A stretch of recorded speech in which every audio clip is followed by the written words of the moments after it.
الذین آمنوا کتب علیکم الصیام، ایمان والو تم پر روزے فرض کیے گئے ہیں، کما کتب علی الذین من قبلکم، جیسا کہ تم سے پہلے لوگوں پر روزے فرض کیے گئے ہیں، لعلکم تتقون۔ روزہ فرض کرنے کا ایک مقصد ہے، وہ کیا ہے کہ تم متقی اور پرہیزگار بن جاؤ۔ دیکھو اسلام کے 5 ارکان ہیں، کلمہ توحید ہے، نماز، روزہ، حج، زکوٰۃ۔ اسلام میں جتنی بھی عبادات ہیں اس میں روزہ جو ہے یہ ایک منفرد عبادت ہے۔ روزے سے بہت ساری چیزیں حاصل ہوتی ہیں، مثلاً روزہ جو ہے یہ انسان کو ریاکاری سے بچاتا ہے، دکھلاوے سے بچاتا ہے۔ جیسا ایک آدمی نماز پڑھ رہا ہے تو وہ رکوع کرتا ہے، سجدہ کرتا ہے، قیام کرتا ہے تو نظر آ رہا ہوتا ہے یہ نماز پڑھ رہا ہے۔ حاجی حج کرتا ہے تو احرام پہنا ہوتا ہے، لبیک کی صدائیں لگا رہا ہوتا ہے تو نظر آ رہا ہوتا ہے۔ اسی طرح زکوٰۃ دینے والا جب وہ اپنے روپے کی سخاوت کر رہا ہوتا ہے تو وہ نظر آ رہا ہوتا ہے۔ لیکن روزہ ایک ایسی عبادت ہے کہ جس میں اتنا اخلاص ہوتا ہے اور اتنا اخلاص ہوتا ہے کہ آدمی جب دفتر میں اکیلا بیٹھا ہوتا ہے، کوئی بھی اس کے پاس نہیں ہوتا، یا دکان میں اکیلا بیٹھا ہوتا ہے، کوئی بھی اس کے پاس نہیں ہوتا، تو سخت سے سخت پیاس بھی لگ جائے پھر بھی وہ پانی نہیں پیتا، اس لیے کہ اس نے روزہ رکھا ہوتا ہے۔ اس روزے کا علم یا اسے ہوتا ہے یا اس کے رب کو ہوتا ہے۔ اس لیے تو جتنے بھی اعمال ہیں، نماز ایک عمل ہے، حج ایک عمل ہے، زکوٰۃ ایک عمل ہے، لیکن ان کے ثواب کے بارے میں اللہ رب العزت نے فرشتوں کی ڈیوٹی لگائی ہوئی ہے کہ ان کے خلوص کے مطابق درجہ بدرجہ ان کو تم نیکیاں دیتے آؤ۔ لیکن جب روزے کی باری آئی تو حضرت سیدنا ابو ہریرہ رضی اللہ تعالیٰ عنہ، وہ صحابی رسول ہیں جنہوں نے مصطفیٰ کے قدموں میں بیٹھ کے دین کا علم سیکھا ہے، جن کا نام عبد الرحمن ہے، جن کی سارے صحابہ میں خصوصیت یہ ہے کہ انہوں نے سب سے زیادہ حدیثیں مصطفیٰ سے لے کر امت مصطفیٰ کو دی ہیں۔ حضرت ابو ہریرہ رضی اللہ تعالیٰ عنہ فرماتے ہیں، میرے آقا نے فرمایا کل عمل ابن آدم یضاعف، بندہ جب نیکی کرتا ہے تو اللہ اس کی نیکی کو بڑھانا شروع کر دیتا ہے۔ العشر الحسنۃ بعشر امثالها، کبھی تو ایسا ہوتا ہے کہ وہ نیکی ایک کرتا ہے تو اللہ اس کے بدلے اس کو 10 عطا فرماتا ہے، اور کبھی ایسا ہوتا ہے الی 700 یضاعف، کبھی ایسا ہوتا ہے وہ نیکی ایک کرتا ہے اللہ اس کو 700 نیکیاں عطا فرماتا ہے۔ دیکھو میرے بھائیوں، روزے کی باری آئی تو فرمایا الصوم لی وانا اجزی بہ، فرمایا روزہ میرے لیے ہے اور اس کی جزا بھی میں خود عطا کرنے والا ہوں۔ یہ روزہ جو ہے انسان کو متقی بنا دیتا ہے، روزہ انسان کو پرہیزگار بناتا ہے، روزہ رکھنے سے انسان کے اندر بھوک کا احساس پیدا ہوتا ہے، روزہ رکھنے سے انسان کو بہت ساری بیماریوں سے چھٹکارا مل جاتا ہے۔ جیسا کہ حدیث پاک میں موجود ہے، ایک بادشاہ نے ایک طبیب کو میرے نبی کی بارگاہ میں بھیجا، اور اس طبیب کو اس لیے بھیجا کہ جب آپ کے صحابہ میں سے کوئی بیمار ہو جائے تو یہ حکیم آپ کے صحابہ کو دوائی دے گا۔ وہ چند دن رہا لیکن کسی کو دوائی نہ دینا پڑی، کسی کو بھی میڈیسن نہ دینا پڑی۔ چند دن کے بعد جب وہ واپس جانے لگا تو میرے آقا نے فرمایا کدھر آئے تھے اور کدھر جا رہے ہو؟ اس نے عرض کیا آقا مجھے فلاں بادشاہ نے بھیجا ہے، وہاں سرکار رہتے ہیں، ان کے صحابہ میں سے کسی کو دوائی کی ضرورت ہو تو ان کو دوائی بھی دینی ہے۔ لیکن آقا حیرت والی بات ہے، اتنے دن میں یہاں رہا ہوں، مجھے تو کسی غلام کو بھی دوائی نہیں دینا پڑی۔ سنو میرے نبی کے جملے کیا تھے۔ میرے آقا صلی اللہ علیہ وآلہ وسلم نے فرمایا ان کو دوائی کی ضرورت نہیں پڑے گی۔ عرض کیا آقا اس کی وجہ کیا ہے؟ فرمایا جب تک مکمل بھوک نہیں لگتی اتنی دیر تک میرے غلام کھاتے نہیں ہیں، اور جب کھانا شروع کر دیتے ہیں تو بھوک رکھ کے کھانا کھایا کرتے ہیں۔ تو دیکھو یہ ایک روزہ ہے کہ جس نے انسان کو اتنا احساس دے دیا ہے۔ حضرت امام زین العابدین، وہ کون امام زین العابدین؟ میرے امام حسین رضی اللہ تعالیٰ عنہ کے لخت جگر ہیں، اور میرے امام حسین کون ہیں؟ حضرت مولا علی پاک رضی اللہ تعالیٰ عنہ کے نور نظر ہیں۔ ان سے کسی نے سوال کر دیا، سوال کیا تھا؟ اے زین العابدین ہمیں یہ بتاؤ کہ کیا تمہارے قرآن میں طب کا علم ہے؟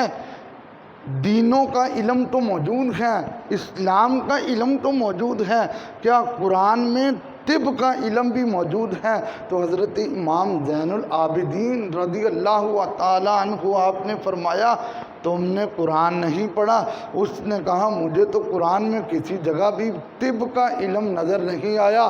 فرمایا تم نے آیت نہیں پڑھی کلوا واشربوا ولا تسرفوا، کھاؤ اور پیو اور حد سے نہ بڑھو؟ تو اس کے اندر ہی طب کا علم موجود ہے کہ تم اتنا کھاؤ اتنا پیو کہ جتنی ضرورت ہو، ضرورت سے زیادہ نہ کھاؤ۔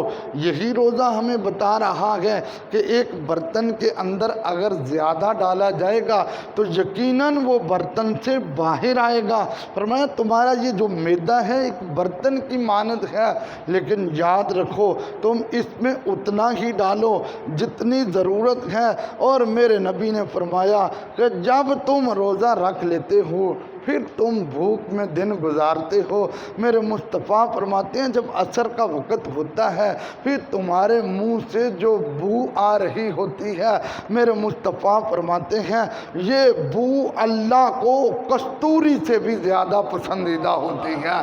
فرمایا روزہ دار کے لیے للصائم فرحتان، روزہ دار کے لیے دو خوشیاں ہیں، ایک افطار کے وقت ہے، دوسرا اپنے رب سے ملاقات کے وقت ہے۔ میرے بھائیوں اس لیے تو میرے آقا کی حدیث کا مفہوم ہے کہ اگر میری امت کو پتہ چل جائے کہ رمضان کی کیا شان ہے تو میری امت اللہ کی بارگاہ میں عرض کرے گی مولا سارا سال ہی رمضان رکھ، اس لیے کہ ہم سارا سال ہی تیرا کرم لوٹتے رہیں۔ میرے آقا کی حدیث کا مفہوم ہے، فرمایا تم ایک روزہ اگر چھوڑ دیتے ہو اور پھر ساری زندگی اس روزے کی قضا میں روزے رکھتے رہتے ہو تو فرمایا جو رمضان والا ثواب ہے تم ساری زندگی اس ثواب کو حاصل نہیں کر سکتے۔ میرے آقا نے یہ بھی فرمایا ہے، مسند احمد بن حنبل میں حدیث موجود ہے، میرے لجپال فرماتے ہیں اگر کوئی میرا امتی روزہ رکھتا ہے تو اس کی مثال یوں ہے جیسے ایک کوا ہے اور کوے نے بچہ دیا ہے، اور وہ بچہ جو ہے وہ ابھی بچہ ہے، اس نے اس وقت سے اڑنا شروع کر دیا ہے، اڑتا اڑتا اڑتا اڑتا میرے نبی فرماتے ہیں وہ کوا بوڑھا ہو جاتا ہے۔ فرمایا جو ایک روزہ رکھتا ہے اللہ اتنے عرصے کے لیے اس کو جہنم سے دور کر دیتا ہے۔ تو یہ کتنا بڑا الہام ہے، اسی لیے تو ہم کہتے ہیں کہ بن کے خیر الورا آ گئے مصطفیٰ، ہم گناہ گاروں کی بہتری کے لیے ایک طرف بخششیں ایک طرف رحمتیں، کیسے کیسے انعام امتی کے لیے۔ روزہ تمہارے دل کو ایک خلوص دیتا ہے۔ حضرت بشر حافی رحمۃ اللہ علیہ کا نام تو سنا ہوگا۔ کون بشر حافی؟ جو جس رستے میں چلتے تھے تو جانوروں کو بھی حکم تھا کہ اس رستے میں تم نے پیشاب پیشاب نہیں کرنا ہے، اس لیے کہ اس رستے سے میرے یار نے گزرنا ہے۔ حضرت بشر حافی رحمۃ اللہ علیہ، آپ نے جمعۃ المبارک کی نماز ادا کی۔ ایک آدمی اس نے کہا میں دیکھوں تو صحیح، یہ ہر جمعۃ المبارک کو جلدی اٹھ جاتا ہے، تو میں آج دیکھوں تو صحیح کہ یہ جلدی کیوں اٹھتا ہے، کیا اس کو کھانے کی طلب ہوتی ہے، کیا اس کو بھوک لگی ہوتی ہے؟ حضرت بشر حافی رحمۃ اللہ علیہ جمعہ کی نماز کے لیے جلدی نماز پڑھ کے جلدی اٹھ گئے۔ اب وہ بھی پیچھے پیچھے، اس نے کیا دیکھا، حضرت بشر حافی جو ہیں رحمۃ اللہ علیہ ایک ہوٹل پہ آئے ہیں، وہاں سے انہوں نے کچھ روٹیاں لگوائی ہیں۔ وہ بندہ دل میں پکا ہو گیا، کہنے لگا کہ واقعی یہ روٹی کے لیے اٹھتا ہے، چلو میں اس کا پیچھا تو کر لوں، لیکن یاد رکھو میرے نبی کی حدیث کا مفہوم ہے مومن کے بارے میں اچھا گمان کیا کرو۔ یار تمہاری آنکھ کا بھی روزہ ہے، تمہارے منہ کا بھی روزہ ہے، تمہارے ہاتھوں کا بھی روزہ ہے، تمہاری زبان کا بھی روزہ ہے، تمہارے پاؤں کا بھی روزہ ہے، اس کو اللہ کے حکم میں ڈھالتے جانا۔ حضرت بشر حافی کہتے ہیں میں نے روٹیاں لی، اب وہ بندہ کہتا ہے میں ان کے پیچھے پیچھے ہو گیا، اگلی ایک جگہ آئی تو انہوں نے سالن لیا، پھر میرا دل تو اور پکا ہو گیا۔ میں نے کہا کہ یہ واقعی ہی روٹی سالن کے لیے جمعۃ المبارک کے فرضوں کا سلام پھیر کے اٹھ جاتا ہے۔ کہتے ہیں تھوڑی دیر ہوئی تو میں نے کیا دیکھا، ایک جھونپڑی تھی اور اس جھونپڑی کے اندر حضرت بشر حافی داخل ہوئے۔ میں اس کے دروازے پہ بیٹھ گیا، میں دیکھنے لگا، دیکھوں تو کیا ہوتا ہے۔ کہتے ہیں میری چیخیں نکل گئیں۔ ایک چارپائی پہ ایک بوڑھا لیٹا ہوا تھا، حضرت بشر حافی اس کے قریب گئے، اپنے کپڑے سے اس کا منہ صاف کیا، پانی لیا تو اس کے ہاتھوں کو دھلایا، اس کو کلی کروائی، اس کو بٹھایا اور بٹھا کر لقمہ ایک توڑا اور اس کو شوربے میں نرم کیا اور نرم کر کے اس کے منہ میں ڈالنے لگے تو ساتھ کہنے لگے میں نے پچھلے جمعے بھی تمہیں کہا تھا مجھے معاف کر دینا، جمعہ پڑھنا ہوتا ہے اس لیے لیٹ ہو جاتا ہوں۔ کہتا اس بات نے میری چیخیں نکال دی کہ اس بزرگ نے کہا کوئی بات نہیں، 14 سال ہو گئے ہیں تو مجھے کھانا کھلا رہا ہے، 14 سال ہو گئے ہیں۔ یار آج کسی نے کسی کو آٹے کا بورا دینا ہو یا کسی کو راشن دینا ہو تو وہ پہلے تصویر بنا کر اپنی آئی ڈی پہ لگا رہا ہوتا ہے اور وہ طرح طرح کے چرچے کر رہا ہوتا ہے۔ زندگی میں سبق سیکھیں ایسی ہستیوں سے۔ حضرت بشر حافی نے جب یہ جملے کہے تو اس نے کہا 14 سال ہو گئے ہیں، اب تو بس بھی کر جا۔